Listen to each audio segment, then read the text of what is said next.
Aytmoqchiligim shuki, mening ko'rolmaganimni sen ko'r, eshitmaganimni sen eshit va ayta olmaganimni sen ayt. Shunday aytki, ko'zim ortimda qolmasin.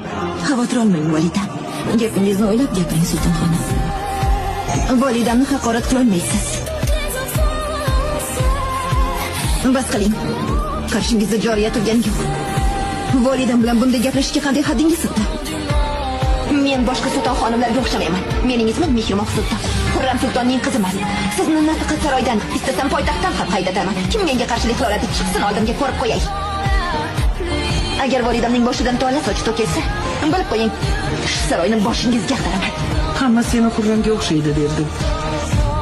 Lekin shunchaki o'xshamassan. Xuddi o'zi bo'libsan. Bundan faqat sharaf tilaman.